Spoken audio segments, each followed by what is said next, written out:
히브리서 3장 1절부터 전장을 다 읽습니다. 그러므로 함께 하늘의 부르심을 입은 거룩한 형제들아, 우리의 믿는 도리의 사도시며 대제사장이신 예수를 깊이 생각하라. 저가 자기를 세우신 이에게 충성하시기를 모세가 하나님의 온 집에서 한 것과 같으니, 저는 모세보다 더욱 영광을 받을 만한 것이 마치 집 지은 자가 그 집보다 더 존귀함 같으니라. 집마다 지은이가 있으니 만물을 지으신 이는 하나님이시라. 또한 모세는 장래에 말할 것을 증거하기 위하여 하나님의 온 집에서 사환으로 충성하였고, 그리스도는 그의 집 맡은 아들로 충성하였으니, 우리가 소망의 담대함과 자랑을 끝까지 견고히 잡으면 그의 집이라. 그러므로 성령이 이르신 바와 같이 오늘날 너희가 그의 음성을 듣거든 노하심을 격동하여 광야에서 시험하던 때와 같이 너희 마음을 강팍하게 하지 말라. 거기서 너희 열조가 나를 시험하여 증언하고 40년 동안에 나의 행사를 보았느니라. 그러므로 내가 이 세대를 노하여 가로되 저희가 항상 마음이 미혹되어 내 길을 알지 못하는도다 하였고, 내가 노하여 맹세한 바와 같이 저희는 내 안식에 들어오지 못하리라 하셨다 하였으니, 형제들아 너희가 삼가 혹 너희 중에 누가 믿지 아니하는 악심을 품고 살아계신 하나님에게서 떨어질까 염려할 것이요, 오직 오늘이라 일컫는 동안에 매일 피차 권면하여 너희 중에 누구든지 죄의 유혹으로 강팍해 됨을 면하라. 우리가 시작할 때에 확실한 것을 끝까지 견고히 잡으면 그리스도와 함께 참여한 자가 되리라. 성경에 일렀으되 오늘날 너희가 그의 음성을 듣거든 노하심을 경노할 때와 같이 너희 마음을 강팍해 하지 말라 하였으니, 듣고 경록해 하던 자가 누구뇨? 모세를 쫓아 애굽에서 나온 모든 이가 아니냐? 또 하나님이 40년 동안에 누구에게 노하셨느뇨? 범죄하여 그 시체가 광야에 엎드러진 자에게가 아니냐? 또 하나님이 누구에게 맹세하사 그의 안식에 들어오지 못하리라 하셨느뇨? 곧 순종치 아니하던 자에게가 아니냐? 이로 보건대 저희가 믿지 아니함으로 능히 들어가지 못한 것이라. 19절까지 읽었습니다. 여기 이제 히브리서 3장의 가장 중요한 부분은 예수 그리스도는 모세보다 훨씬 뛰어나시다. 이것을 지금 강조하고 있습니다. 이제 히브리서 2장에서는 예수 그리스도는 천사보다 뛰어나시다. 예수 그리스도는 가장 크신 분이시며 참된 주인으로 세우셔야 될 유일한 분이시다. 이것을 말씀하고 계십니다. 2장 18절에 자기가 시험을 받아 고난을 당하셨은즉 시험 받는 자들을 능히 도우시느니라. 예수 그리스도께서 직접 이 땅에 오셔서 그분이 약해지심으로 그 약해진 사람의 마음을, 그 심정을 누구보다 잘 알고 계신다. 예수님은 모든 사람에게 버려져 보셨기 때문에 버려진 사람들의 마음을 누구보다 잘 알고 있다. 예수님은 모든 사람들에게 멸시와 배척을 당하셨기 때문에 그 배척 당한 사람들의 마음을 누구보다 잘 알고 있다. 그래서 예수님이 능히 우리를 도우실 수 있다는 것입니다. 우리는 누구를 도와줘야 되는 사람들이 아니라 우리는 먼저 도움을 받아야 되는 사람들이다. 우리가 숨을 내쉴 때도 이렇게 내쉬잖아요. 이렇게 하는 거 아닙니까? 그러니까 숨을 이렇게 받아들여야 숨을 내쉬듯이 먼저는 우리는 도움을 받아야만 하는 사람들이다. 그래서 여기 3장 1절을 보면은 그러므로 함께 하늘의 부르심을 입은 거룩한 형제들아 우리의 믿는 도리의 사도시며 대제사장이신 예수를 깊이 생각하라. 이게 오늘 핵심이죠. 예수를 깊이 생각하라. 그러니까 이 성경에서 너희가 예수님을 잘 섬겨라. 너희가 무엇을 하라고 한 게 아니라 예수를 깊이 생각하라. 이렇게 여기 말씀하고 계신 거죠. 너희 마음에 항상 무슨 일 앞에 서든지 그 일에 함몰되지 말고 그 근심에 빠지지 말고 예수에게 빠져 있어라. 예수를 깊이 생각하라. 이 히브리서를 보니까 히브리서는 유독 이렇게 예수를 생각하라는 이야기가 많습니다. 히브리서는 이 인류 역사상 그리스도인들이 가장 고난을 받았던 때 기록한 편지란 말이에요. 예수님을 믿는다는 그 이유 때문에 모든 걸 빼앗기고 감옥에 가며 감옥에 갈 뿐 아니라 온 집안 사람들이 다 사자의 밥이 되고 정말 악하게 취급받아가지고 생명을 잃어버릴 수 있는 그런 시대에 살았단 말이죠. 그런데 그들에게 너희가 이 환난을 잘 견뎌라. 그렇게 말한 것이 아니라 예수를 깊이 생각하라. 뭐 여기뿐만 아니라 4장 16절을 보면은 그러므로 우리가 긍휼하심을 받고 때를 따라 돕는 은혜를 얻기 위하여 은혜의 보좌 앞에 담대히 나아갈 것이니라. 뭐 이렇게 말씀하기도 하셨고 또 히브리서 12장 3절을 보면은 너희가 피곤하여 낙심치 않기 위하여 죄인들의 이같이 자기에게 거역한 일을 참으신 자를 생각하라. 이렇게 말씀하고 계시죠. 그러니까 예수를 깊이 생각해라. 창세기 40장에 보면은 요셉이 술 맡은 관원장과 떡 굽는 관원장의 꿈을 해석해 줍니다. 그래서 그 해석한 대로 술 맡은 관원장은 의의를 다시 회복하죠. 그래서 관직을 회복하는데 요셉이 그 모든 걸 회복하게 될 그 술 맡은 관원장에게 당신이 득의하거든. 나를 기억하고 나를 생각해 주십시오. 이렇게 이야기를 합니다. 그런데 창세기 40장 마지막 절을 보면은 그 해석한 대로 술 맡은 관원장이 관직을 회복했는데 요셉을 기억지 않고 잊었더라. 이렇게 나옵니다. 그러니까 요셉이 술 맡은 관원장에게 부탁한 것이 다른 것이 아니라 당신이 나를 생각해 달라. 나를 기억해 달라는 겁니다. 근데 잊어버렸단 말이에요. 그게 잊고 싶어서 잊은 게 아니라 이제 술 맡은 관원장이 뭐 이제 관직을 회복하니까 얼마나 많은 사람들에게 축하 인사를 받았겠어요.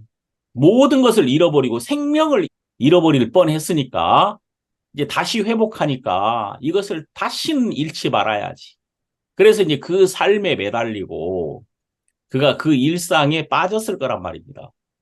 그러면서 요셉을 잃어버렸죠. 2년 동안 술 맡은 관원장이 요셉을 기억지 못하고 있었던 것이죠. 왕이 그 꿈을 꾸고 그 해석을 몰라서 막 번민하는 것을 보니까 자기가 2년 전에 감옥에서 꿈을 꾸고 막 번민했던 그 자기의 과거가 추억이 되더라 그 말입니다. 그래서 그 꿈 때문에 막 괴로워하는 그 왕에게 자기 이야기를 하는 것이죠. 내가 오늘날 나의 허물을 추억하나이다. 이렇게 이제 말합니다. 내가 과거에 감옥에 있었습니다. 제가 왕께 범죄하고 악을 행해서 제가 감옥에 갇혔던 적이 있었죠. 원래 왕에게 자기의 허물을 그리고 또 자기가 왕과 제일 사이가 안 좋았던 그 시절을 떠올린다는 게 술 맡은 관원장에게 있어서는 그게 안 좋은 일이죠. 자기 인생에서 가장 어두웠을 때, 자기 인생에서 가장 암담했을 때, 소망이 없었던 때, 감옥에 있었던 때를 추억합니다. 그때 그 어둠에서, 그 절망에서 자기에게 소망을 주었던 자가 바로 요셉이었다. 내가 꿈을 꾸고 절망하고 있었는데 내 꿈을 해석해 주었다. 나에게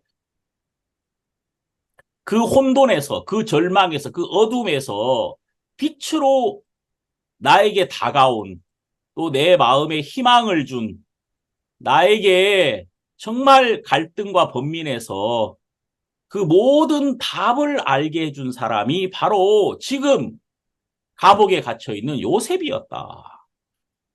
그를 보았더니 그는 아무런 죄가 없는데 감옥에 지금 갇혀 있더라.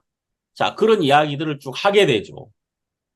정말 놀라운 건 술 맡은 관원장이 요셉을 생각한 그날, 이 요셉은 즉시로 감옥에서 나와서 그 애굽의 바로의 꿈을 해석해 주었고 또 애굽 전체의 총리가 되었단 말입니다. 애굽을 다스리는 자가 되었단 말이에요. 요셉이 술 맡은 관원장에게 부탁한 것은 다른 것이 아니라 나를 생각해달라. 그런데 그 생각한 그날 요셉은 감옥에서 나와서 애굽의 총리가 되고 애굽의 치리자가 되더라. 역시 우리 마음에도 똑같은 일이 벌어진다 그 말입니다. 이제 우리 마음에 왜 근심이 끝나지 않고 우리 마음에 왜 이 불안이 끝나지 않느냐, 두려움이 끝나지 않느냐. 그것은 내가 주인으로 있는 동안에, 내가 나를 지키고 있는 동안에 근심은 끝나지 않고 두려움은 끝나지 않는단 말이에요. 근데 언제 그 모든 것이 끝나느냐? 내 마음의 주인이 바뀔 때. 그러니까 내 마음에서 그리스도가 안 계신 것이 아니라 그리스도가 계시지만 감옥에 있단 말이에요. 갇혀 있단 말이에요. 그리스도가 갇혀 있고 그리스도가 형편에 갇혀 있고 또 내가 만든 생각의 방에 갇혀 있고 이제 내가 주인이 돼서 막 설치고 있으니까 평안은 없고 소망은 없다는 것이죠. 예수 그리스도가 우리 마음 안에서 온전한 하나님으로 또 온전한 주인으로 또 우리가 온전히 섬겨야 할 분으로 우리 마음 안에서 세워질 때 그 순간에 모든 것이 회복되더란 말입니다. 그 순간에 어떤 두려움도 그리스도께서 다 제거하시고 그리스도가 평강의 왕인 그리스도가 그의 평강으로 우리 마음을 복되게 하시는 것을 볼 수 있다는 겁니다. 그래서 여러분 여기 3장 1절에 여기 뭐라고 말하냐면 하늘에 부르심을 입은 거룩한 형제들아. 그러니까 여러분들이 하나님께 부르심을 받았다 이 말이에요. 그러니까 이 부르심을 받는다 이 말은 어떤 의미냐면은 알고 있다 그 말이에요. 나를 불렀다, 내 이름을 불렀다는 것이죠. 내 이름을 불렀다는 것은 하나님이 나를 알고 있다. 수가성의 사마리아 여자와 대화를 할 때 예수님은 그 여자를 처음부터 알고 있었지만 그 여자는 왜 예수님이 나에게 말을 거는지조차 알지 못했죠. 그러다가 이제 그 대화를 점점 하면 할수록 그 여인의 마음속에 이분이 나를 알고 있더란 말입니다. 네 남편을 데려와라. 네가 남편 5이 있었으나 지금 있는 자는 네 남편이 아니니 네 말이 참되도다. 예수님과 대화를 하면 할수록 그 여자가 발견하는 것은 이분이 나의 모든 지난 과거를 나에 대해서 모르는 것이 하나도 없더라 그 말입니다. 그걸 발견하게 되는 것이죠. 우리가 이렇게 하나님 앞에 기도하고 또 하나님의 말씀을 열고 또 이렇게 교제하다 보면은 무엇이 발견되냐면 나의 모든 것을 하나님이 알고 계신다는 겁니다. 자, 그분이 나를 정확하게 아시는 이유가 뭡니까?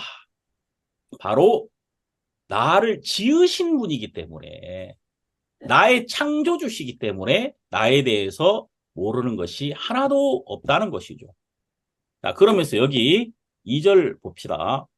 저가 자기를 세우신 이에게 충성하시기를 모세가 하나님의 집에서 한 것과 같으니 저는 모세보다 더욱 영광을 받을 만한 것이 마치 집 지은 자가 그 집보다 더욱 존귀함 같으니라.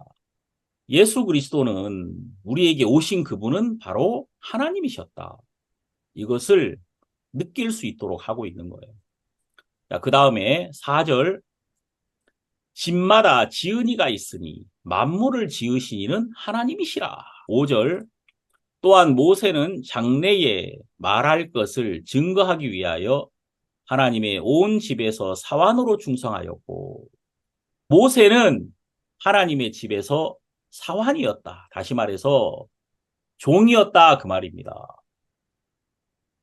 6절. 그리스도는 그의 집 맡은 아들로 충성하였으니 우리가 소망의 담대함과 자랑을 끝까지 견고히 잡으면 그의 집이라. 자, 우리가 그의 집이라 그 말입니다. 그리고 이 집을 맡은 자는 예수 그리스도시다. 아들이신 예수 그리스도가 우리를 담당하고 있는 분이시다. 그 집을 말입니다. 책임지고 또 고치시고 또 관리하시는 분이 예수님이라면 그분이 얼마나 복되게, 얼마나 아름답게 그 집을 관리하시겠느냐. 그러니까 여기서 지금 계속해서 말씀하고 있는 게 모세는 그 집의 사환이라면 예수 그리스도는 그 집의 아들이시며 그 집을 온전히 다스리시는 분이시다. 우리는 그의 집이란 말입니다. 우리는 그의 집이기 때문에 그가 우리 안에 계셔서 온전히 관리하시고 온전히 담당하시고 가장 아름답게 이끌어 주실 것이다. 그래서 이제 뭐 집에 지붕이 샌다 할지 문제가 생긴다면은 집이 고치는 것이 아니라 그 집을 맡은 주인이 고칠 거 아니겠습니까? 집 맡은 자가 고치는 것처럼 모세는 주인이 말한 것을 전달하고 이런저런 일을 시킬 뿐이었지 직접 그 집을 주관을 가지고 고칠 수는 없었단 말이에요. 종이니까. 그런데 아들은 그 집의 주인이니까 그 집을 온전히 고치시고 그 아들의 마음대로, 아들의 원대로 어떤 일이든지 할 수 있는 분이시다. 그 말입니다. 그러니까 모세가 할 수 없는 일을 예수 그리스도는 우리 가운데 할 수 있는 분이시다. 모세는 그냥 법을 줬죠. 하지 마라, 하라, 하지 마라, 하라. 이런 말밖에 못했지만 예수 그리스도는 우리를 온전히 고치시고 또 그분이 원대로 모든 것을 하실 수 있는 분이셨다. 우리가 그의 집이라면은 그냥 우리는 할 수 있는 것이 아무것도 없고 단지 우리 안에서 예수 그리스도가 일하시도록 예수 그리스도가 주인 되셔서 그분이 무슨 일이든지 하실 수 있도록 그분에게 나를 맡기는 것이 그냥 그 집의 일이다 그 말입니다. 그 다음에 이제 믿음에 대한 이야기를 하고 있어요. 여기 7절부터 보면은 그러므로 성령이 이르신 바와 같이 오늘날 너희가 그의 음성을 듣거든 노하심을 격동하여 광야에서 시험하던 때와 같이 너희 마음을 강팍해 하지 마라. 여기 강팍해 하지 마라는 말이 강팍해 하지 말라는 말이 3번이나 나와요. 강팍하다는 말이 새로운 성경에는 완고하지 마라 이렇게 대부분 바뀌었죠. 마음을 완고하게 하지 마라. 이 완고라는 말이 뭐예요? 완전한 고집. 그러니까 이제 마음을 고집스럽게 하지 마라. 너희가 그의 음성을 들으면 그 음성을 들어라. 이것을 이제 듣는다. 이걸 받아들인다. 이것을 믿음이라고 하고 그것을 거절하고 그것을 배척하는 것을 강팍하다 이렇게 말을 합니다. 그런데 이제 우리가 언제 강팍해지냐면 하나님이 우리를 위하지 않는다는 생각을 할 때, 하나님이 우리 편이 아니라는 생각을 할 때 우리 마음이 강팍해지죠. 그러니까 이제 마귀는 항상 우리 마음을 하나님과 이간시키고 하나님에 대한 불신을 집어넣죠. 제가 하나님을 생각할 때 하나님은 내 모든 어려움 속에서 항상 나보다 먼저 한 발 앞서 가셔서 나를 붙들고 나를 이끌어 주셨던 분이시다. 제 아내와 같이 이렇게 앉으면은 제일 많이 하는 말이 야, 진짜 감사하다. 그 말을 제일 많이 합니다. 사람들이 이 감사를 떠나는 이유가 뭐냐면은 이 감사하지 못하고 원망하고 불평하고 이제 불신하는 이유가 다른 게 아니라 그 형편을 이길 수 있는 힘이 없기 때문이거든요.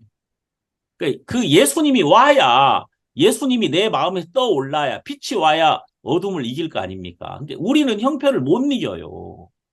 우리는 예수님으로 말미암아 이기는 거지. 우리가 어려움을 이기거나 우리가 생각을 이길 수는 없는 거거든요.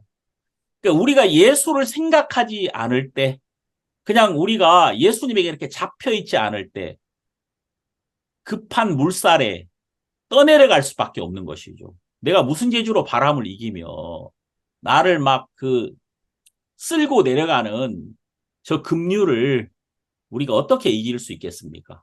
말씀이 나를 잡아주면 이길 수 있는 것이죠. 여기 보니까 9절 거기서 너희 열조가 나를 시험하여 증언하고 40년 동안에 나의 행사를 보았느니라. 그러므로 내가 이 세대를 노하여 가로되 저희가 항상 마음이 미혹되어 내 길을 알지 못하는도다 하였고, 이스라엘 사람들이 40년 동안 광야에서 항상 하나님을 거스렸다. 그리고 여기 11절에 보니까 내가 노하여 맹세한 바와 같이 저희는 내 안식에 들어오지 못하리라 하셨다. 여러분 애굽에서 나온 60만 명 중에 가나안에 들어갔던 사람은 2사람밖에 안 돼요. 여호수아와 갈렙. 나머지는 다 광야에서 죽었단 말이에요. 결국은 가나안에 들어갔던 사람은 다 이 광야에서 자기 아버지, 자기 할아버지의 시체를 보았던 자들이 그들이 가나안 안으로 들어가더라 그 말입니다. 이스라엘 백성들이 했던 일은 뭐냐면은 아버지가 죽고 삼촌이 죽고 그 할아버지가 죽고 그런 죽음을 보았다 그 말입니다. 어떤 사람들의 죽음을 보았느냐면은 원망하고 대적하고 불신하는 자들이 믿지 않는 자들이 다 죽더라 그 말입니다. 하나님께서 이 광야의 여정 속에 우리 안에서 하시는 일이 뭐냐면은 우리 마음 안에서 원래 우리가 구원받기 전에 이 육신 안에서 살아왔던 나를 제하시고, 그러니까 나라는 이 존재가 우리 사람 안에 60억 개의 세포가 있다 하잖아요. 60억 개의 세포. 그러니까 이 세포가 3개월에 한 번씩 다 없어지고 또 새로 생기고 막 한다면서요. 우리 마음 안에서도 믿지 않는 것들은 다 제거되고 또 믿음으로 말미암는 것이 세워지는 그런 일들을 하나님께서 우리의 이 광야의 여정 속에서 해 나가고 계신다. 결국은 믿지 않는 마음은 다 제거되고 하나님으로 말미암는 것은 세워지더라. 그래서 이제 이 바울이 나는 날마다 죽노라 그 말을 했던 거예요. 내 마음이 어떤 절망 앞에 설 때가 정말 많더라. 내 마음이 낙심할 때가 정말 많더라. 그런 낙심하는 마음들, 절망하는 마음들은 날마다 제거되고 그리스도가 주신 마음이 세워져서 나를 이끌어 가시더라. 자, 그 다음에 여기 12절 보면은 형제들아 너희가 삼가 혹 너희 중에 누가 믿지 아니하는 악심을 품고 살아계신 하나님에게서 떨어질까 염려할 것이요. 13절 오직 오늘이라 일컫는 동안에 매일 피차 권면하여 너희 중에 누구든지 죄의 유혹으로 강팍해 됨을 면하라. 그러니까 이제 제가 말씀드린 것처럼 이 오늘이라 일컫는 동안에 매일 권면해라. 다시 말해서 하나님의 말씀이 세워지고 너의 생각이 네 삶에 발붙이지 못하게 해라. 우리 안에서 많은 생각의 싸움이 있단 말입니다. 말씀과 내 생각의 싸움이 있는데 말씀이 너희들 마음을 주장하게 해라. 결국은 믿음이 가나안 안으로 들어가더라. 약속의 땅. 하나님은 하나님의 모든 걸 믿음에게만 주셨다. 그래서 믿는 자가 되라는 겁니다. 그 다음에 여기 14절 우리가 시작할 때에 확실한 것을 끝까지 견고히 잡으면 그리스도와 함께 참여한 자가 되리라. 여러분 여기 이제 이게 무슨 의미냐면은 시작할 때 우리의 시작이 뭐였습니까? 예수 그리스도께서 우리에게 오셔서 우리를 잡고 있었던 것이거든요. 그분 안에 내가 있더라. 자, 그분이 은혜로 나에게 오셨단 말이에요. 내가 그분을 찾았던 게 아니에요. 예수님이 우리를 찾아오시고 우리에게 오심으로 우리 안에서 이 일을 시작하셨다 그 말이에요. 이게 구원이잖아요. 우리가 예수 그리스도의 복음으로 말미암아 구원을 받았던 것이 우리의 확실한 시작이다 그 말입니다. 그리고 이제 그리스도는 우리를 절대 놓지 않는단 말입니다. 그러면 우리가 여기서 끝까지 견고히 잡는다 이 말은 우리를 부르신 그 그리스도 안에 우리 마음이 머물러 있다는 것입니다. 그럼 이제 마귀는 무슨 일을 하냐면은 우리 마음을 막 흔들어 가지고 우리 마음이 그리스도를 떠나도록 실제로 떠날 수 없지만 우리의 생각에서 우리 마음에서 우리가 그리스도를 떠나도록 마음에 낙심을 주는 거죠. 그래서 여기 있는 것처럼 매일 그 오늘이라는 지금 이 순간에 너희들 마음속에 너희들 생각 안에 너희들이 주장하지 말고 예수 그리스도께서 너희 마음을 주장하시도록 너희를 온전히 알고 계시고 품고 계시는 그리스도가 너희를 온전히 주장하고 있다는 사실을 기억해라. 자, 그 다음에 여기 15절 성경에 일렀으되 오늘날 너희가 그의 음성을 듣거든 노하심을 격동할 때와 같이 너희 마음을 강팍해 하지 말라 하였으니 듣고 경록해 하던 자가 누구냐? 모세를 쫓아 애굽에서 나온 모든 이가 아니냐? 또 하나님이 40년 동안에 누구에게 노하셨느뇨? 범죄하여 그 시체가 광야에 엎드러진 자에게가 아니냐? 또 하나님이 누구에게 맹세하사 그의 안식에 들어오지 못하리라 하셨느뇨? 순종치 아니하던 자에게가 아니냐? 이로 보건대 저희가 믿지 아니함으로 능히 들어가지 못한 것이라. 결국은 믿지 않는 자들이 그 안식 안에 있지 못하더라. 그러면 우리가 그리스도를 믿는 그 순간에 우리는 그 믿음 안에서 모든 것이 회복되고 쉴 수 있게 된다. 그러니까 지금 너희들이 당하고 있는 형편이 문제가 아니라 너희들 마음속에 그리스도를 생각하지 않고 있는 그것만이 문제가 되는 것이다. 그래서 다른 거 하려고 하지 말고 너희들 마음에 너희에게 오신 너희를 부르신 예수 그리스도를 생각하라. 이렇게 말씀하고 계십니다. 기도하겠습니다. 하나님 아버지 감사합니다. 우리에게 히브리서를 통해서 예수님을 더 알게 하시고 또 우리에게 일하시고 우리에게 다가오신 또 우리를 위하여 십자가에서 고난을 받으신 그리고 우리를 온전히 얻으신 그리스도를 기억하며 안식할 수 있도록 우리를 이끌어 주심에 감사드립니다. 하나님 아버지, 오늘 또 우리 모든 성도님들에게 은혜 베푸시고 복되게 하소서. 예수님 이름으로 기도드립니다. 아멘. 네, 오늘은 히브리서 4장 1절에서 11절입니다. 그러므로 우리는 두려워할지니 그의 안식에 들어갈 약속이 남아있을지라도 너희 중에 혹 미치지 못할 자가 있을까 함이라. 저희와 같이 우리도 복음 전함을 받은 자이나 그러나 그 들은 바 말씀이 저희에게 유익되지 못한 것은 듣는 자가 믿음을 화합지 아니함이라. 이미 믿는 우리들은 저 안식에 들어가는도다. 그 말씀하신 바와 같이 내가 노하여 맹세한 바와 같이 저희가 내 안식에 들어오지 못하리라 하셨다 하였으나 세상을 창조할 때부터 그 일이 이루었느니라.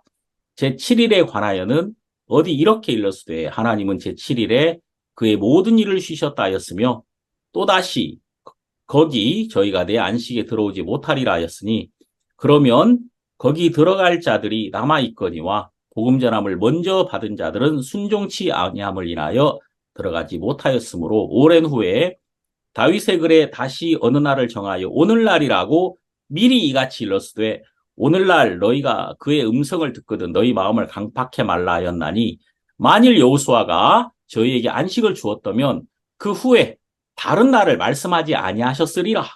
그런즉 안식할 때가 하나님의 백성에게 남아있도다.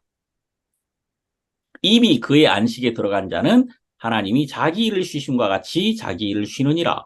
그러므로 우리가 저 안식에 들어가기를 힘쓸지니 이는 누구든지 저 순종치 아니하는 본에 빠지지 않게 하려 함이라. 여기 4장 1절부터 보면 그의 안식에 들어갈 약속이 남아있을지라도 이 안식에 들어갈 약속이 있다. 그러니까 여러분 하나님은 우리에게 안식을 약속하셨습니다. 이제 여기 지금 쭉 설명을 하고 있지만 하나님이 우리 인간을 지으신 목적이 뭐냐? 우리 인간을 안식 안에 쉬게 하고 싶었기 때문이란 말이에요. 그래서 우리 인간이 6째 날 창조되었고 우리 인간이 창조된 이후에 첫 번째 맞이한 날이 안식일입니다. 7째 날 쉬었단 말이에요. 하나님이 쉬실 때 우리도 함께 안식 안으로 들어간 것입니다. 그러니까 하나님이 우리 인간을 창조하고 우리 인간을 하나님의 안식 안에 두심으로 하나님이 만드신 모든 것을 누리며 안식하게 되기를 원했다는 것이죠. 그런데 그 안식을 우리는 잃어버렸습니다. 그래서 안식을 회복해야 되거든요. 이 안식을 회복하신 분이 바로 누구냐?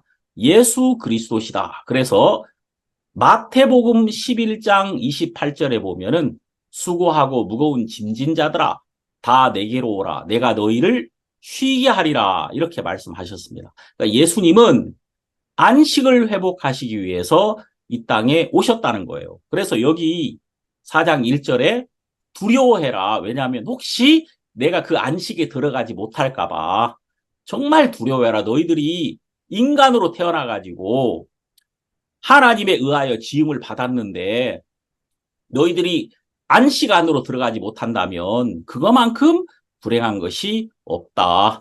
사람들이 아무리 돈을 많이 가져도 그것이 나를 쉬게 해줄 수는 없는 것이고 아무리 좋은 것을 가졌다 하더라도 그것이 나에게 안식을 주지는 못한다 그 말입니다. 그래서 여기 안식에 들어갈 약속이 있지만 거기 미치지 못할 자가 있더라.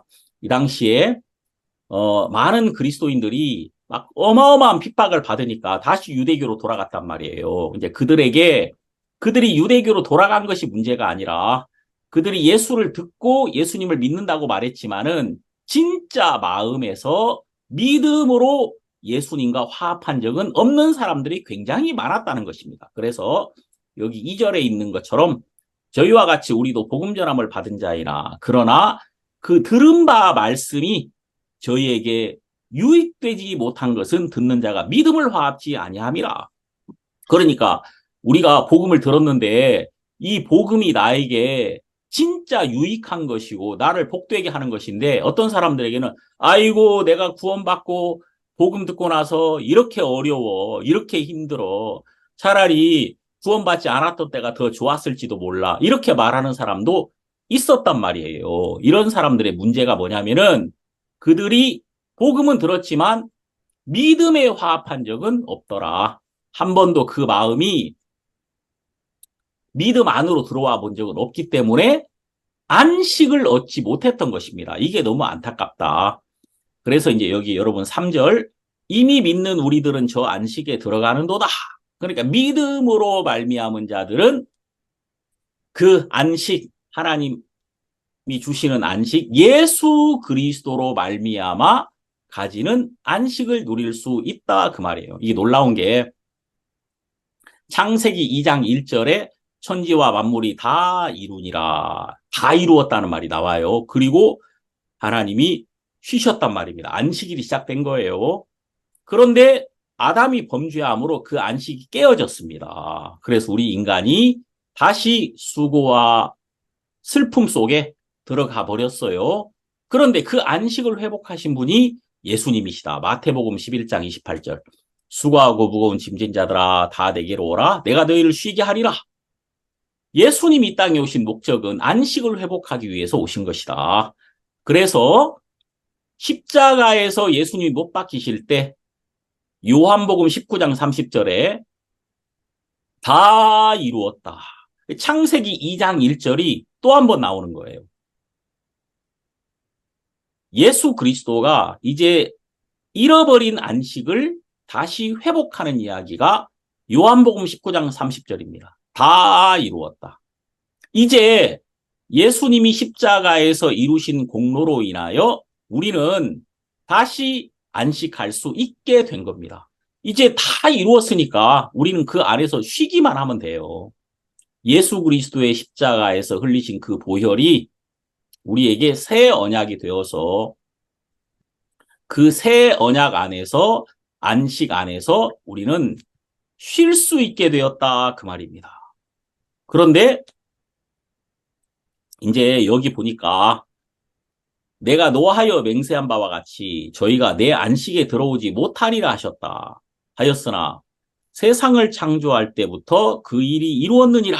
자, 제가 지금 드린 이런 말씀을 성경에도 하고 있는 거예요. 이제 다 이루었잖아요. 창세기 2장 1절에서. 그런데 그 안식을 말씀하셨는데 문제는 이 안식을 깨트리고 사람들이 안식 밖으로 나가버렸다 그 말입니다. 이게 지금 시편 95편 7절에서 11절 사이에 지금 하신 말씀을 이 히브리 기자가 인용을 하고 있습니다. 지금 여기서 굉장히 중요한 게 시편 95편 7절에서 11절 사이의 말씀이에요. 이제 거기를 이렇게 보면은 지금 여기 히브리서 4장에 나와 있는 말씀하고 똑같은 말씀이 여기 나와 있거든요. 자, 이제 일부러 시편 95편은 보지 않겠습니다. 여기서 이제 쭉 뭐 이렇게 나와 있는데 여기서 이제 참 이 말씀을 이 히브리 기자가 설명을 하고 있습니다. 여기 보시면 4절 제7일에 관하여는 어디 이렇게 일렀으되 하나님은 제7일에 그의 모든 일을 쉬셨다 하였으며 5절 또다시 거기 저희가 내 안식에 들어오지 못하리라 하였으니 자 분명히 하나님이 모든 일을 쉬시고 안식하셨다 그 말입니다. 그런데 문제는 인간들은 이스라엘 백성들은 안식 밖에 있었다 그 말이에요. 그러니까 분명히 하나님이 만드신 안식이 있다. 그리고 우리 모두는 그 안식에 초대되었다. 그런데 우리 인간이 그 안식을 잃어버렸다 그 말입니다.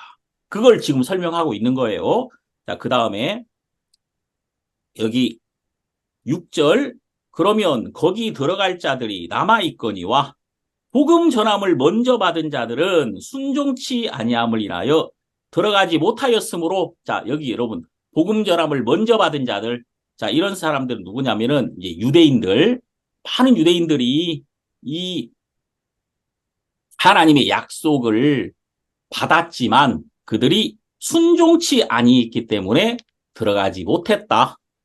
여기 이제 뭐 3장 뒷부분에 이렇게 쭉 설명하고 있는 이야기를 다시 하고 있는 거예요. 그 다음에 여기 7절 보시면 오랜 후에 다윗의 글에 다시 어느 날을 정하여 오늘날이라고 미리 이같이 일러스되 오늘날 너희가 그의 음성을 듣거든 너희 마음을 강팍해 말라. 이게 이제 시편 95편 7절과 8절에서 하는 이야기인데 여기 지금 참 이 히브리 기자가 이 말씀을 엄청나게 잘 풀어서 우리에게 설명해 주고 있는 거예요. 우리는 감히 우리가 구약 성경 읽으면 절대 이런 거 발견 못 해요. 근데 이 히브리 기자가 이거를 이 말씀 안에 숨겨진 하나님의 마음을 절묘하게 숨겨진 그 마음을 풀어가지고 지금 설명해 주고 있는데 여기 말씀에 오늘날 너희가 그의 음성을 듣거든 너희 마음을 강팍해 말라 이렇게 말을 했다는 거예요. 그러니까 이제 그게 뭐냐면 지금이단 말이에요. 너희가 이 말씀을 듣는 지금 너희 마음을 강팍해 하지 마라. 그러면서 여기 8절에 설명해 줍니다. 만일 여호수아가 저희에게 안식을 주었더라면 그 후에 다른 날을 말씀하지 아니하셨으리라. 여호수아가 이스라엘 백성들을 데리고 가나안 안에 들어갔잖아요. 약속의 땅에. 그런데 그들이 약속의 땅 가나안에 들어갔지만 안식을 얻지는 못했다 그 말입니다. 여호수아가 우리에게 안식을 주었다면 이스라엘 백성들에게 참된 안식을 주었다면 왜 다른 날을 말씀하셨겠느냐. 그런데 여기서 지금 오늘날 그러니까 너희가 지금 예수 그리스도의 복음을 듣는 지금이란 말이에요. 지금. 이 지금 그게 모든 사람에게는 오늘날이 되는 거예요. 오늘날. 예? 너희가 예수 그리스도의 복음을 듣는 지금 너희에게 안식이 시작되는 바로 그날이 될 수가 있다는 겁니다. 너희가 이 복음을 듣고 그 복음과 믿음으로 화합한다면 하나님이 우리를 위해서 준비하신 안식의 날이 바로 오늘이 될 수 있다는 거예요. 그것을 지금 말씀하고 있다는 것입니다. 놀랍죠? 그러면서 여기 9절 그런즉 안식할 때가 하나님의 백성에게 남아있도다. 이것은 지금 구약 성경부터 계속해서 안식에 대한 이야기를 하고 있는데 그 안식은 예수 안에서만 안식할 수 있었던 것이라. 그래서 하나님이 예수 그리스도 안에서 안식할 것을 우리에게 준비하시고 나타내 주셨던 것이다. 그래서 우리 조상들이 한 번도 쉬지 못했던 거다.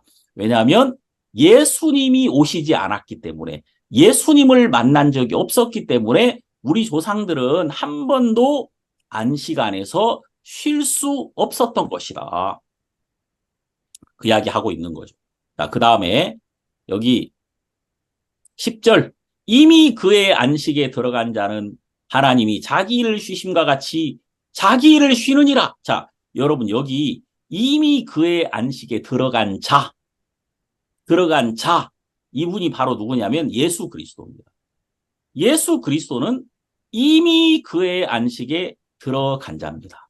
예수 그리스도께서 다 이루었다 하시고 이미 예수 그리스도는 그분이 우리를 위해서 하실 모든 일들을 완성하시고 완수하셨다. 자, 그분이 다 이루셨다면 그리고 그분이 앉아 계신다면 우리도 그분 안에서 그분으로 말미암아 안식할 수 있다 그 말입니다. 그분을 믿는 믿음 안에서 우리는 안식할 수 있게 되는 거예요. 안식이 시작되는 거죠. 자, 그 다음에 여기 11절 그러므로 우리가 저 안식에 들어가기를 힘쓸지니 이는 누구든지 저 순종치 아니하는 본에 빠지지 않게 하려 함이라. 여기 이제 우리가 저 안식에 들어가기를 힘써라 이 말은 예수 그리스도 안에 참된 안식이 있으니 그 예수 그리스도와 믿음으로 화합해라 그 말이에요. 예수 그리스도를 믿는 믿음을 너희들 마음에 확실히 해라.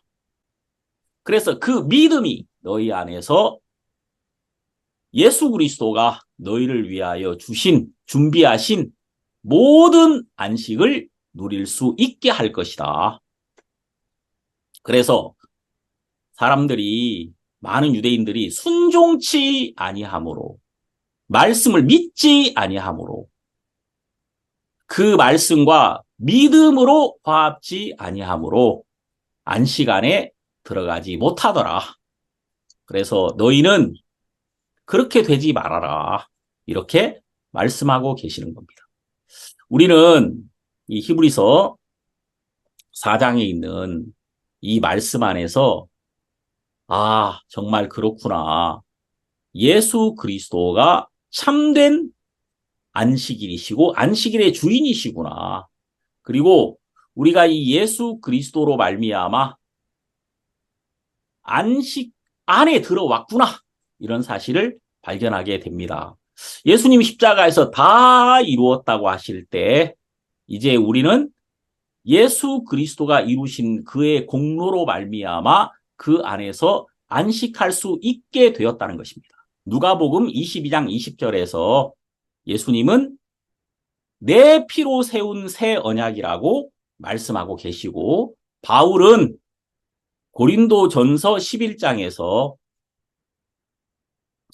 새 언약에 대해서 예수 그리스도께서 하신 그 말씀을 다시 정확하게 세우면서 새 언약 안에서 우리가 안식하며 또 새 언약 안에서 우리는 하나님의 일꾼이 되었으며, 새 언약은 예수님이 온전히 일하시고 우리는 예수님이 하시는 그 일로 말미암아 세워지는, 하나님 앞에 당당히 서며 또 예수님이 안식하는 것처럼 우리도 안식하고, 예수님이 하나님 안에서 모든 것을 아들의 권세로 누리는 것처럼 우리도 똑같이 하나님의 상속자로서 모든 것을 누릴 수 있는 자가 되었다는 사실을 말씀하고 계신다, 그 말입니다. 그래서 우리는 참 감사하게 우리에게 이 안식 안에 들어올 수 있는 새 언약과 또 예수 그리스도를 믿는 믿음과 또 우리를 하나님이 이런 귀한 약속 안에, 교회 안에, 또 성도들 안에 두셨다는 사실을 생각할 때 마음에 감사하고, 우리가 이 말씀을 보면서 참 우리는 복되다. 왜냐하면요, 여러분들은 예수님이 천사보다 뛰어나다는 것을 알고 계시고, 예수님이 선지자들보다도 뛰어나시며 모세보다도 뛰어나신 분임을 여러분들은 마음으로 믿잖아요.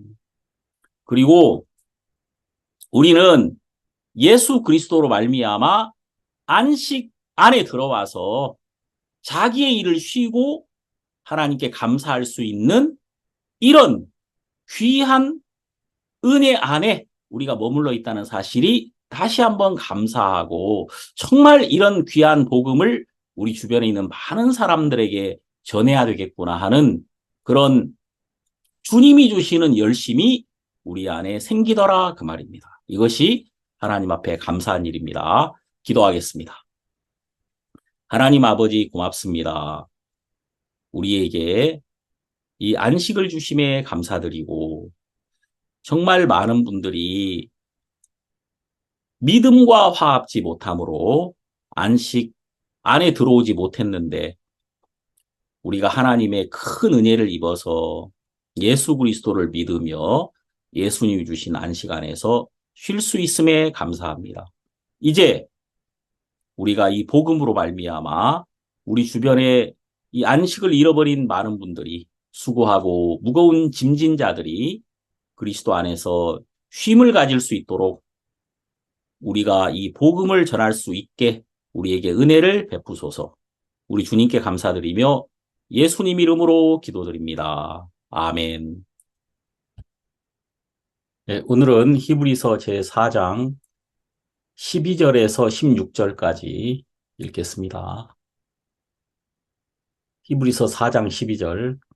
하나님의 말씀은 살았고 운동력이 있어 좌우에 날선 어떤 검보다도 예리하여 혼과 영과 및 관절과 골수를 찔러 쪼개기까지 하며 또 마음의 생각과 뜻을 감찰하나니 지으신 것이 하나라도 그 앞에 나타나지 않음이 없고 오직 만물이 우리를 상관하시는 자의 눈앞에 벌거벗은 것 같이 드러나느니라.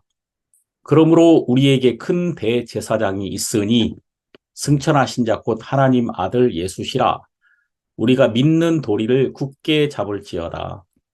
우리에게 있는 대제사장은 우리 연약함을 체휼하지 아니하는 자가 아니요 모든 일에 우리와 한결같이 시험을 받은 자로 돼 죄는 없으시니라.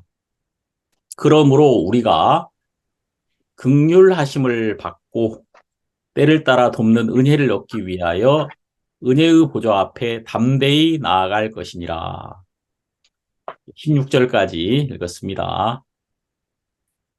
여기 히브리서 4장을 보면 안식에 대한 이야기가 나오거든요.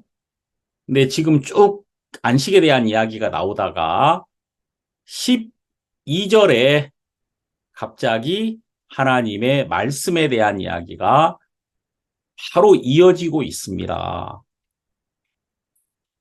이것이 어떤 관계가 있느냐. 이제 이걸 좀 살펴보면 우리가 여기서 굉장히 좋은 그 힘을 얻을 수가 있습니다. 여기 보면 저 안식에 들어가기를 힘쓸지니 그랬거든요. 11절에 우리가 예수 그리스도로 말미암아 안식을 누리게 된다. 하나님은 이것을 미리 준비하셨던 것이다. 그래서 우리 조상 여호수아가 가나안에 들어갔지만 이스라엘 백성들이 가나안에 들어가긴 했지만 안식을 얻지는 못했다. 그것이 참된 안식은 아니었다는 겁니다. 그래서 다윗은 말하기를 오늘날 너희가 그의 음성을 듣거든 너희 마음을 강팍해 말라. 이렇게 말한 걸 보면 하나님이 우리를 위하여 준비하신 그 안식이 그 예전의 율법으로 말미암는 것이 아닌 하나님이 준비하신 특별한 날이 있음에 분명하다. 그것이 바로 예수 그리스도 안에서 누리는 안식이다. 이것을 지금 여기 히브리서 4장에서 설명을 하고 있는 거예요.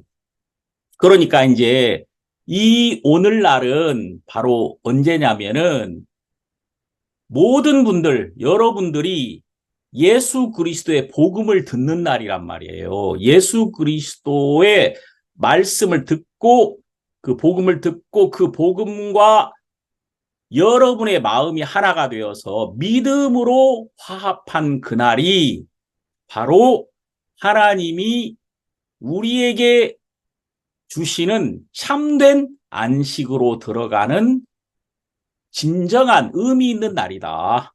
이거를 지금 계속 이야기를 하고 있습니다.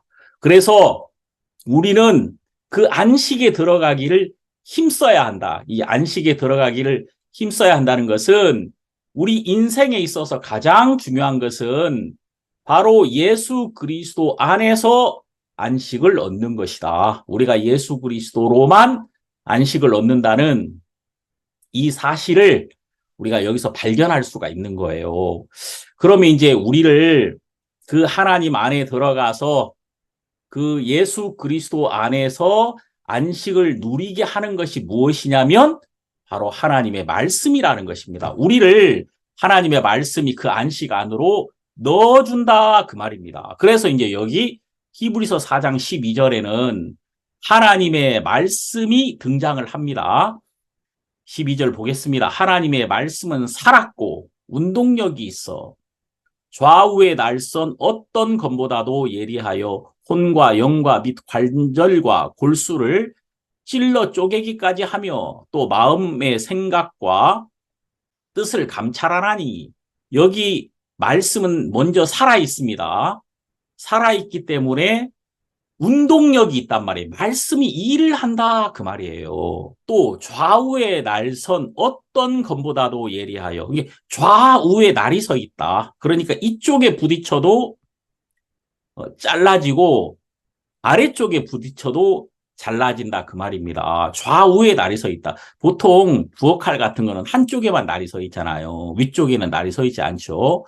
근데 이 하나님의 말씀은 좌우에 날선 검과 같아서 이 좌우에 날이 서 있다는 것은 구약과 신약을 의미하기도 하고 또 이제 이것은 우리의 모든 것을 하나님의 말씀은 드러내어서 하나님 앞에 우리를 세워준다. 그러니까 우리가 스스로 잘라 버릴 수 없는 것들이 있단 말이에요.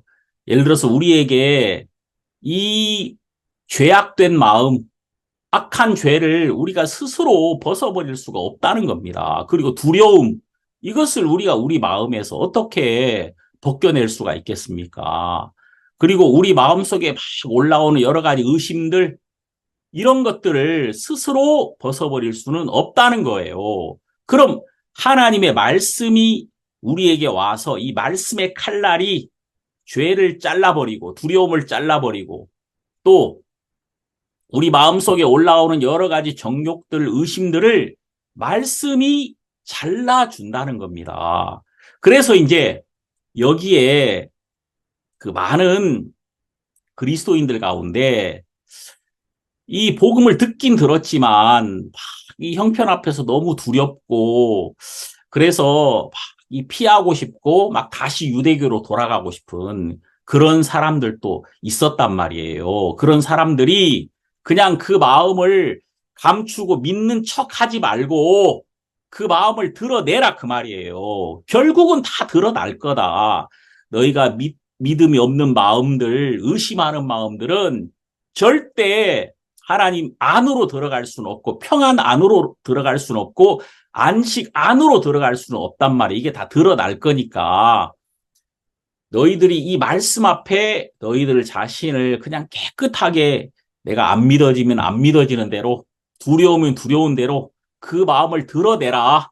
그럼 말씀이 너희들 마음을 잘라주고 또 의심하는 마음을 제거해줘서 우리가 하나님 앞에 분명히 당당하게 설 수 있도록 그렇게 너를 이끌어 줄 거다.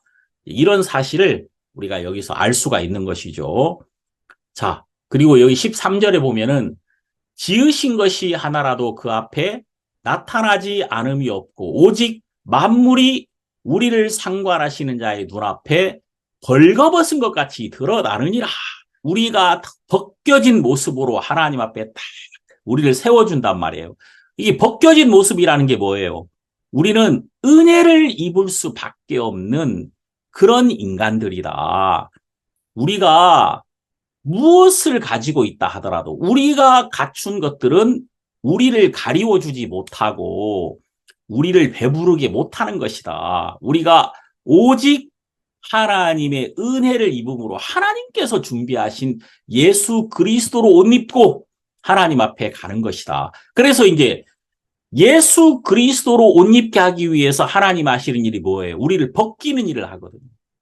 우리를 하나님의 말씀으로 말미암아 온전히 벗겨서 우리를 벗기시는 이유는 예수 그리스도만으로 우리를 채우시고 예수 그리스도만으로 우리를 세우시려고 이렇게 우리 주님께서 우리를 이끌어 주시는 것이죠.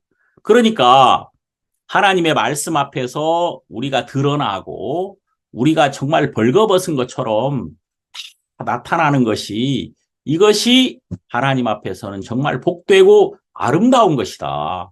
그리고 이 하나님의 말씀은 우리가 예수 그리스도로 말미암아 하나님 앞에 나가도록 우리를 이끌어 주시거든요. 그러니까 여기 보니까 14절부터 한번 보시면 그러므로 우리에게 큰 대제사장이 있으니 승천하신 자 곧 하나님 아들 예수시라. 우리가 믿는 도리를 굳게 잡을지어다. 여러분 여기 4장 14절에도 믿는 도리라는 말이 나오고 3장 1절에도 우리의 믿는 도리의 사도시며 대제사장이신 예수를 깊이 생각하라. 3장 1절에도 나오잖아요. 그리고 4장 14절에도 믿는 도리가 나옵니다. 이 믿는 도리가 바로 무엇이냐면 예수 그리스도의 복음을 말하고 있는 거예요. 예수님이 내가 길이요 진리다 그랬죠. 그러니까 길이요 진리라는 말이 도리란 말이에요. 도리. 예? 그걸 합한 말이 도리잖아요. 도리. 그러니까 이게 복음이거든요. 그거를 굳게 잡아라. 다시 말해서 지금 하나님이 우리에게 주시는 가장 중요한 한 가지는 오직 복음밖에 없다. 예수 그리스도 한 분만이 우리의 길이며 우리의 모든 것이고 전부다. 이거를 분명하게 지금 세워주고 있는 거예요. 자, 그러면서 여기 뭐라고 말하냐면 13절 우리에게 있는 대제사장은 우리 연약함을 체휼하지 아니하는 자가 아니요. 이 우리에게 있는 예수 그리스도는 우리가 지금까지 경험했던 인간의 제사장하고는 차원이 다르다. 지금까지 있었던 제사장들은 그냥 그 시대만 있다가 죽었잖아요. 또 자기도 연약했단 말입니다. 그래서 자기도 연약하고 약함에 휩싸여 있기 때문에 약한 자들을 도와줄 수 없었다는 것입니다. 그런데 여기 우리에게 있는 이 대제사장 예수 그리스도는 우리 연약함을 직접 경험하신 분이시다. 그분이 몸을 입고 우리에게 오셔서 모든 사람에게 버려지시고 배고픔도 겪으시고 추위도 겪고 우리의 모든 연약함을 직접 경험하심으로 우리를 충분히 이해하시고 또 우리 입장을 잘 아시는 분이시다. 그래서 여기 있는 것처럼 우리와 한결같이 시험을 받으신 분이다. 그러니까 우리가 가졌던 모든 연약함을 직접 경험해서 다 알고 계신 분이시다. 그렇기 때문에 여기 16절 그러므로 우리가 긍휼하심을 받고 때를 따라 돕는 은혜를 얻기 위하여 은혜의 보좌 앞에 담대히 나아가라. 자, 여러분 여기 은혜의 보좌라는 게 뭐예요? 은혜의 보좌라는 게 지성소 안에 있는 시은좌, 속죄소를 말하고 있거든요. 예수 그리스도께서 죽으셨을 때 그 몸이 찢겨지고 죽으셨을 때 성소 휘장이 위로부터 아래까지 쫙 찢어져 가지고 둘이 됐습니다. 그래서 시은좌가 우리에게 드러난 거예요. 그러니까 이 은혜의 보좌가 드러났다 그 말입니다. 그럼 이제 왜 이 은혜의 보좌라는 게 중요하냐면 보좌, 이 보좌라는 게 뭐냐면 하나님이 앉아있는 자리다 그 말이에요. 보좌라는 것은 왕이 거기 앉아서 통치하시는 곳이거든요. 왕이 거기서 말씀하시는 곳이다 그 말입니다. 그러니까 거기서 나오는 말씀이 모든 것을 해결하고 또 새로운 법이 되어서 지금까지 있는 법을 깨트리고 새로운 희망을 열어주며 새로운 일이 시작되는 것이 바로 그 은혜의 보좌에서 말씀하시는 하나님으로 말미암아 시작되는 거예요. 거기 은혜의 보좌라는 게 뭐냐면은 말씀하시는 하나님이 계신 곳이다 그 말이에요. 그래서 이 성경을 보면은 이 보좌에 가면요. 먼저 이제 법궤라는 게 있습니다. 법궤. 그 법궤 안에는 십계명이 든 돌판이 있죠. 그리고 그 아론의 쌍난 지팡이도 있고 만나 항아리도 있고 그래요. 근데 일단 중요한 것은 그 법궤 안에는 십계명을 기록한 두 개의 돌판이 있습니다. 그리고 이제 그 법궤를 덮고 있는 것을 은혜의 보좌라고 합니다. 시은좌, 속죄소라고도 하죠. 이 법을 다 덮고 있습니다. 그리고 이제 그 위에는 천사의 날개가 이렇게 있습니다. 천사의 날개. 이 두 그룹 사이에 좌정하신 자, 이렇게 성경에 나오거든요. 두 그룹 사이에 좌정하신 자, 시편에 여러 번 나와요. 그러니까 이 그룹 사이에 좌정했다는 것은 천사의 날개가 이렇게 날개를 이렇게 있고 이 그룹 사이에 천사의 날개 사이에 좌정하셨다. 앉아 계신다. 그 말이에요. 그래, 여기에 앉아가지고, 다시 말해서 법을 깔고 앉아가지고, 거기서 우리에게 말씀하시는 분이 예수 그리스도시며 하나님이시다. 그 말이에요. 이게 참 놀라운 이야기인데, 이분은 법 위에서 말씀하신단 말이에요. 그러니까 어떤 법도 그분의 말씀 아래에 있다. 그 말입니다. 법을 깔고 앉아서 말씀하신다니까요. 그분이 말씀하시면 이 말씀이 모든 법, 모든 법칙 위에 있다. 그 말이에요. 그래서 하나님의 말씀이 가장 능력이 있는 거예요. 왜냐하면 하나님은 법 위에서 법을 깔고 앉아서 말씀하신다니까요. 정말 놀라운 건 이 법궤 위에 시은좌에 피를 뿌리고 예수 그리스도의 피가 뿌려졌으며 그리고 거기에 향연으로 덮었단 말입니다. 그 은혜의 향기로, 은혜의 향연으로 그곳을 다 덮고 있고 그곳에 능력 있는 하나님이 우리를 향하여 은혜를 베풀고 있다. 그 말입니다. 그래서 그 하나님은 우리에게 모든 율법 위에서 모든 우리의 연약함 위에서 우리 육체가 우리를 얽어매고 있는 많은 우리의 생각들, 우리를 묶고 있는 그 양심의 가책들, 또 많은 나쁜 기억들, 나쁜 법칙들이 우리 마음을 덮고 있는데 이런 모든 것 위에서 우리에게 은혜를 베푸시는 하나님이 그 은혜의 보좌에서 우리에게 말씀하고 계신다. 그리고 그분이 말씀하시면요. 그 말씀이 나타나는 그 순간에 모든 연약함은 다 깨지는 거예요.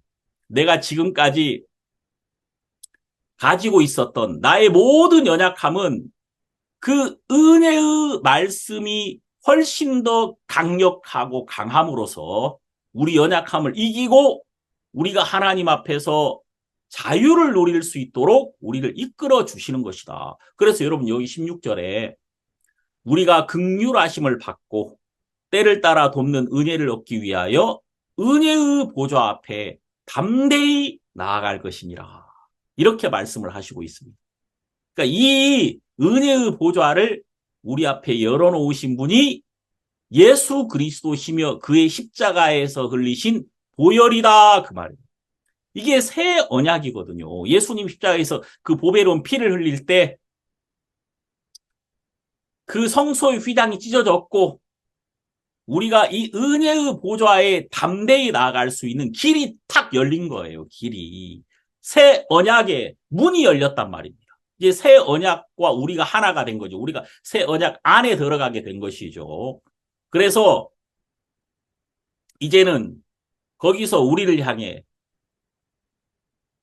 말씀하시는 하나님이 끊임없이 우리에게 말씀하시고 거기서 은혜가 막 흘러나오는 거예요. 정말 놀라운 게. 여러분 그 에스겔 성전에 보면은 그 성전에서 물이 흘러나오잖아요. 그 에스겔 성전에 그 성전에서 막 물이 막 지성소에서 물이 흘러나오더니 그 물이 온 천지를 다 덮어버리더라. 그리고 그 물이 닿는 곳마다 모든 생명이 다 살아나는 거예요. 그런 것처럼 이 은혜의 보좌에서 흘러나오는 이 말씀, 예수 그리스도께서 그분의 죽으심으로 하나님과 우리 사이에 가로막는 그 담을 헐어버리시고 이제 우리가 은혜의 보좌에서 흘러나오는 그 은혜의 강에 적셔질 수 있도록 그 말씀이 우리 마음에 흘러들어올 수 있도록 길을 열어주셨단 말이에요. 그래서 여러분 우리가 구원받고 가장 감사한 게 뭡니까? 다른 게 아니에요. 우리가 성경을 열 때 거기서 평안을 누릴 수 있다는 것이거든요. 말씀을 이렇게 열면 너무 놀라운 게 이 말씀 안에서 물이 흘러나와서 우리 마음을 적셔주고 있다 그 말입니다. 말씀을 열면. 그래서 우리가 어떤 상황에 있든지 간에 우리 안에 이 하나님이 주시는 평안으로 평안할 수 있고 하나님 앞에 담대할 수 있도록 우리를 이끌어 주시더라. 우리 찬송가에 있는 것처럼 목마름 다시 없으며 큰 평안이 또다.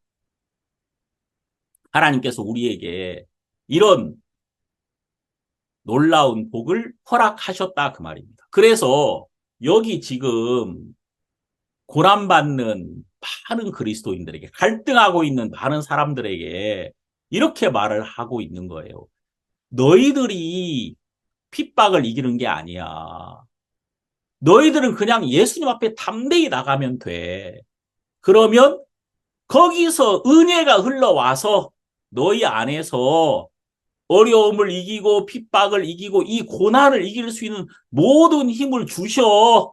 그리고 너희들은 그 안에 들어가서 그 강력한 하나님, 어떤 왕보다도 그 위에 계시는 은혜의 보좌에서 말씀하시는 그 하나님으로 말미암아 평안을 누릴 수 있어. 이렇게 말씀하고 계시는 거거든요. 그들이 지금 두려워하는 로마의 황제가 있잖아요. 정말 무섭죠. 그 한마디면은 뭐 모든 걸 다 빼앗기니까. 근데 그 위에 은혜의 보좌에서 우리를 온전히 지키시며 우리를 이끌고 있는 그 하나님을 보아라. 그 하나님께 나가면은 그분이 거기서 너희에게 베푸시는 은혜로 그 지성소에서 흘러나오는 은혜의 보좌에서 흘러나오는 은혜로운 말씀의 강물로 너희들이 다 살아나. 뭐 그게 닿는 곳마다 물길이 닿는 곳마다 나무도 살아나고 물고기도 살아나고 많은 열매가 나와서 너희들이 정말 그 안에서 복되고 아름다울 것이다. 이렇게 말씀하고 계신단 말이에요. 그래서 우리가 여기 히브리서 이 4장 말씀이 참 우리 마음속에 큰 소망이 되는 것입니다. 이렇게 보면은 참 이게 뭐냐면 너희들이 할 게 아무것도 없다는 겁니다. 너희들이 이기려고 하지 마라. 너희들이 핍박이나 고난을 감당해야 될 것처럼 두려워하지 마라. 말씀이 너희들 안에 들어가서 너희들로 이기게 해주며 감당하게 해주며 복되게 해줄 것이다. 이렇게 이 성경에서 우리를 위로하고 있고 또 이 말씀이 우리에게 와서 우리를 이끌어 주시고 있다는 사실을 우리가 여기서 발견할 수가 있는 것이죠. 이 히브리서 4장 16절에 때를 따라 돕는 은혜를 얻기 위하여 은혜의 보좌 앞에 담대히 나아갈 것이니라. 이 은혜의 보좌 바로 여기에 말씀하시는 하나님이 계신 곳이다. 그룹 사이에 좌정하신 분. 그곳에서 우리에게 말씀하시며 그분이 말씀하실 때마다 모든 법이 깨어지고 어떤 인간의 법칙도 다 무너지며 새로운 법이 세워져 가지고 그 법칙으로 말미암아 우리가 살아나고 우리가 하나님 앞에 모든 것을 누릴 수 있도록 하나님 안으로 들어가는 자유를 주시는 말씀이 여기서 흘러나오고 있다. 우리가 이런 걸 생각하면은 이 하나님 앞에 소망이 있는 것입니다. 그러니까 여러분 아무것도 없지만 우리는 그 하나님의 말씀 하나로 말미암아 항상 감사할 수가 있는 거예요. 우리가 이 미가서라는 데를 보면 이 미가라는 선지자가 이런 탄식을 합니다. 6장 6절에 이런 말씀이 있어요. 구약성경 1296페이지. 내가 무엇을 가지고 여호와 앞에 나아가며 높으신 하나님께 경배할까? 내가 번제물 1년 된 송아지를 가지고 그 앞에 나아갈까? 여호와께서 천천의 수양이나 만만의 강소 같은 기름을 기뻐하실까? 지금 이 미가가 내가 하나님을 기쁘게 하려고 어떻게 해야 되지? 막 이렇게 고민을 하고 있더라고요. 그러다가 7장 1절을 딱 보면은 7장 1절로 딱 넘어가면은 미가가 다 포기합니다. 재앙이로다 나여 나는 여름 실과를 딴 후와 포도를 거둔 것 같아서 먹을 송이가 없으며 내 마음에 사모하는 처음 익은 무화과가 없도다. 아이고 나는 들고 나갈 게 아무것도 없어. 나는 아무것도 없어. 재앙이로다 나요. 그러니까 나에게 있는 것은 재앙과 저주밖에 없는 거예요. 내가 하나님을 기쁘시게 할 만한 것이 아무것도 없더라. 이게 얼마나 낙심이 되는 이야기입니까? 그러면서 이제 이렇게 말합니다. 5절 보면은 너희는 이웃을 믿지 말며 친구를 의지하지 말며 네 품에 누인 여인에게라도 네 입의 문을 지킬지어다. 아들이 아비를 멸시하며 딸이 어미를 대적하며 며느리가 시어미를 대적하리니 사람의 원수가 곧 자기의 집안 사람이리로다. 그러니까 이야 진짜 뭐 믿을 사람 아무도 없네. 예? 진짜 보니까 내가 가장 의지했던 자가 다 나를 찌르는 자다 이 말이에요. 예. 그러니까 진짜 이거 뭐 내가 이 세상에서 바라고 의지할 건 아무것도 없더라. 그 지금 다 벗겨졌어요. 이 미가라는 사람이. 정말 아무것도 없어. 다 벗겨지니까 7장 7절이 딱 나오는 거예요. 이 7장 7절에 딱 가보면은 오직 나는 여호와를 우러러보며 나를 구원하시는 하나님을 바라보나니 나의 하나님이 나를 들으시리로다. 이제 그가 구원의 하나님, 다시 말해서 은혜의 보좌에서 말씀하시는 하나님 앞에 나아가게 되더라는 겁니다. 참 이게 사람이 말입니다. 내가 아무것도 없어지면 담대해집니다. 왜 담대해지냐면요. 내가 다 벗겨지잖아요. 그러면은 모든 것이 벗겨지고 이 벌거벗은 몸뚱아리만 남잖아요. 이 벌거벗은 이 몸뚱아리는 하나님이 지은 것이거든요. 하나님이 만든 거예요. 그러니까 하나님이 만든 거 말고는 다 날라가. 하나님이 있게 한 것만 있는 거예요. 그러면 내가 나를 지으신 하나님 앞에 나를 맡기게 되고 그분 안에 있는 나를 발견하게 되는 것이죠. 이 성경에 이 새 언약은 뭐냐면요. 다시는 나를 알라고 하지 않을 것이다. 왜냐하면 작은부터 큰 자까지 다 나를 알 것이기 때문에. 그게 무슨 의미냐면은 하나님 그분이 하나님 그분을 우리에게 온전히 다 드러내신다는 겁니다. 그러니까 우리가 참 이게 감사한 게 뭐냐면은 내가 하나님을 찾아야 되면요. 큰 자가 먼저 찾습니다. 동작이 빠른 사람이 먼저 갈 거 아니에요. 근데 하나님이 우리를 찾으면은 작은 자가 먼저 만납니다. 왜냐하면 하나님은 연약한 자에게 먼저 뛰어오시거든요. 그렇게 되겠죠. 우리가 아이들이 있으면 엄마는 울고 있는 아이에게 먼저 뛰어갈 거란 말이에요. 그러니까 여러분 하나님이 우리를 찾으시면 가장 연약한 자가 먼저 하나님 안에서 평안과 쉼을 누릴 거란 말이에요. 지금 이 미가가 자기가 다 벗겨지니까 그분이 지으신 나라는 것을 알게 됩니다. 그분 안에 있는 나를 발견하게 되는 거예요. 그러면서 내 주인이 하나님이시잖아. 그가 나를 지었어. 그러면 그가 책임져야지. 내가 있는 이 모든 것, 내가 있는 모든 연약함, 그가 다 책임져야 되는 거야. 그러면서 이제 여기 미가서 7장 8절에 보면은 나의 대적이여 나로 인하여 기뻐하지 말지어다. 나는 엎드러질지라도 일어날 것이요. 이게 웬 담대함입니까? 갑자기 막 힘이 불끈 일어나는 거예요. 나의 대적이여. 내가 지금 많이 넘어졌는데 웃지 마. 왜냐하면 나는 엎드러질지라도 일어날 거다. 그러면서 여기 뭐라고 말하냐면은 9절에 보면은 내가 여호와께 범죄하였으니 주께서 나를 위하여 심판하사 신원하시기까지는 그의 노를 당하려니와 주께서 나를 인도하사 광명에 이르게 하시리니 내가 그의 의를 보리로다. 야 그래 나 범죄했다. 내가 악을 저질렀어. 그러나 나는 그의 의를 볼 거야. 야 이게 웬 담대함입니까? 이 성경에서 이런 담대함을 볼 수가 없어요. 여러분 이것은 구원의 하나님, 그 은혜의 보좌에서 가장 연약한 자가 그에게 은혜를 베푸시는 그 말씀하시는 하나님으로 말미암아 얻은 담대한 마음이다 그 말입니다. 그가 여기 이렇게 말하잖아요. 내가 악을 행했다. 그래서 하나님께서 나에게 심판하실 거다. 그리고 그가 나에게 노하실 때 나는 노함을 받겠지만은 결국은 그가 나를 위하여 준비한 그의 의를 보이실 거다. 그리고 나는 그의 의로 하나님 앞에 설 것이며 모든 것이 회복될 것이며 하나님께서 나를 위해서 준비하신 구원으로 말미암아 기뻐하게 될 것이다. 그러면서 여기 7장 10절에 보니까 나의 대적이 이것을 보고 부끄러워하리니 이렇게 말하잖아요.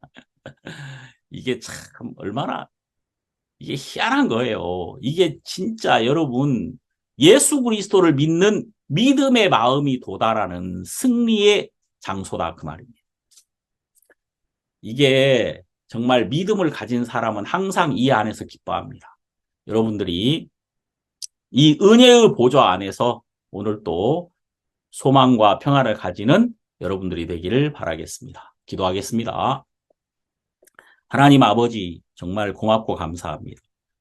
우리를 구원하셔서 은혜의 보좌에서 흘러나오는 은혜의 말씀과 또 구원의 하나님의 능력이 항상 우리에게 와서 우리를 모든 슬픔에서 두려움에서 건져내시고 하나님 보좌에 우리를 앉히시며 그 안에서 말씀하시는 하나님으로 말미암아 평화를 누리게 이끌어 주심에 감사드립니다. 우리 모든 성도들께서 오늘 또 은혜의 보좌에서 흘러나오는 말씀으로 그 마음이 감사하며 또 말씀이 닿는 곳마다 병든 자가 일어서고 또 약한 자가 강해지며 가난한 자가 하나님으로 말미암아 부요함을 얻으며 담대하고 당당하게 남은 삶을 살 수 있게 하나님께서 이끌어 주실 줄 믿습니다. 우리 주님께 감사드리며 예수님 이름으로 기도드립니다. 아멘.